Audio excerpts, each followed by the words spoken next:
The process of outsourcing to your first virtual assistant can feel intimidating at first and downright frustrating, especially if you have no idea where to start, or if you're not sure you can afford one, or if you've been burned by a VA before.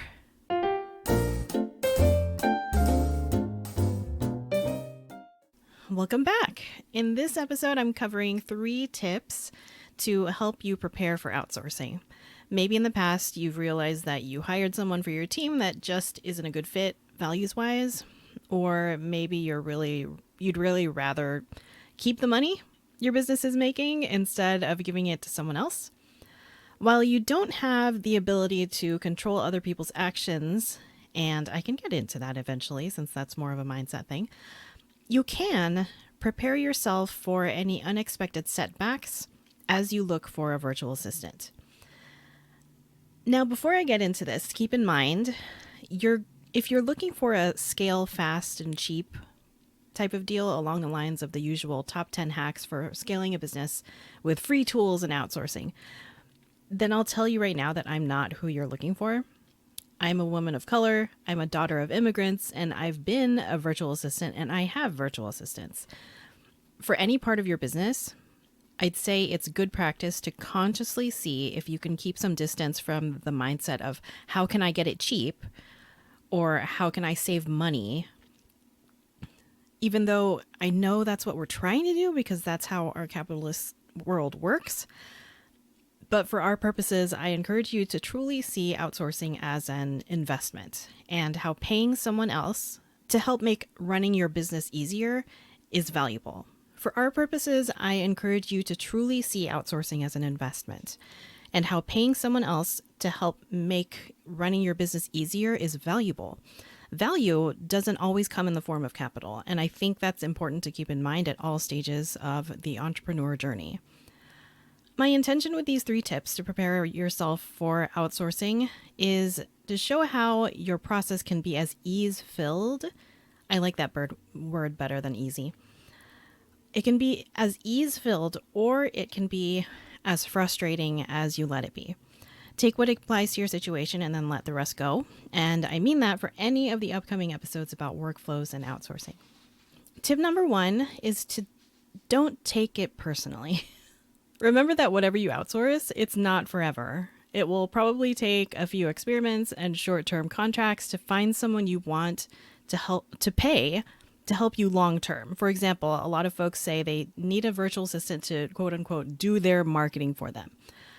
That might look like hiring a Canva specialist to create templates for you and then to create the images for your weekly podcast or blog in batches, and then uploading them to your business Google Drive for you to grab later. And that's not the same as having someone take over all marketing, but it's a good start.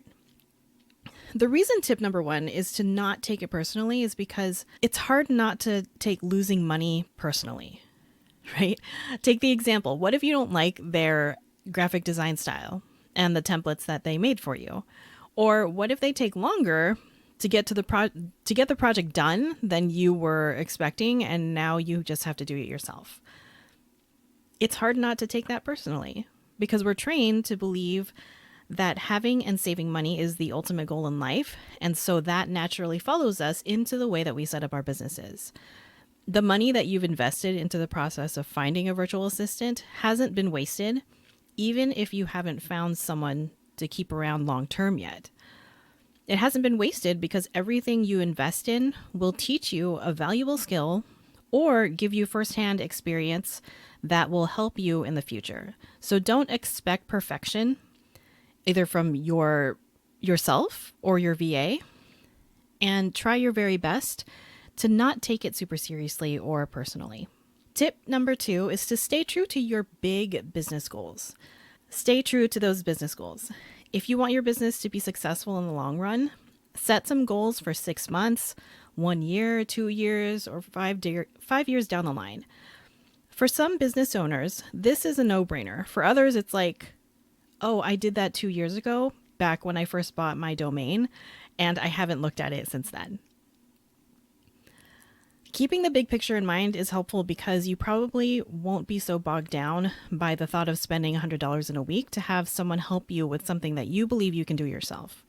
Like, yes, you can do it yourself, but you're making that CEO decision to pay another human to do it so that you can focus on what? What is it that you really need to focus on instead of tinkering with Flowdesk or looking at the latest releases on AppSumo? And that's a question that only you can answer. And hopefully, you have your big business goals set and you're following a strategy that moves you along your own unique path to achieve those goals.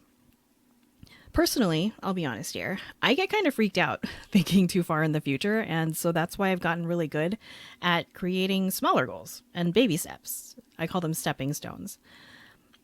Things that are easier to focus on. I have a personal practice so that I don't get distracted too easily. And I have my own system of lining up my goals so that I know which ones are first and which ones are later. And if I still want them by then when they come around. So tip number 1, to recap, was to prepare yourself for outsourcing, was to not take it personally. Tip number 2 is to make sure that you're clear on your business goals and have a strategy in place so that they don't change before you reach them. And finally, tip number 3 is to start small. Most people think that they can't afford to outsource because they're still trying to make back the money that they're spending on all the apps and the website and the scheduling software.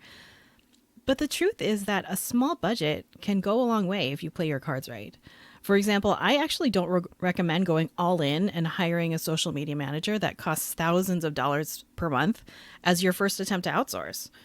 And that might be tough for you if you do have a big budget, because there are some very convincing agencies out there that will have you believing that you just give them your money and poof, the sales come in. It's perfectly okay to start small. And the way you do that is by simply setting your budget. And your budget is basically the amount you're willing to gamble. It's the truth. Your odds are better than at like a slot machine or a card table, but it's still a gamble. And that's kind of normal for you already, right? Entrepreneurship is risky. Running a business takes you making calculated risks without any guarantees. So this really isn't that new. What you're going to do is revisit your budget. Or if you don't have one to revisit, then just set a number that you feel comfortable putting into this search for a long-term VA and paying regularly. So is it $600 a month? Is it $100 per month? Pick a number and then stick to it and be smart about it. Giving yourself a budget cap is a smart way to keep thinking like a CEO, even if you're not raking in that 6-figure revenue. You're going to get smart and resourceful, just like you've been doing with your own time working on your business, except now you're choosing how someone else uses their time working on your business. I suggest choosing tasks in your workflow that are simple, straightforward, and not expensive to outsource long term. For most people, this is the uploading, scheduling, and template-based graphics design. That's pretty much as simple as it gets. It'll get you used to having someone else waiting on you every week, and it's easy to pass on to someone else if the VA you find isn't a good match for any reason. If you're not sure where to go from here, check out their free resource, 15 Tasks to Outsource and Save 15 Hours with your first VA. It will save you some heartache and frustration as you try to scale your solopreneur efforts into the business you picture on your vision board. There are even tips at the end where I talk about tracking your time to help you decide how much time you'd really like to save by outsourcing. All right. Those are my tips for preparing to outsource. I hope you found this helpful and comforting, because that's my intention with this podcast. I think we have enough people bullying everybody and smack talking how everyone else is doing it wrong. I'm guilty of that sometimes too, but I try to keep it positive and hopeful on this show. Make sure you grab that freebie, and I will see you next week.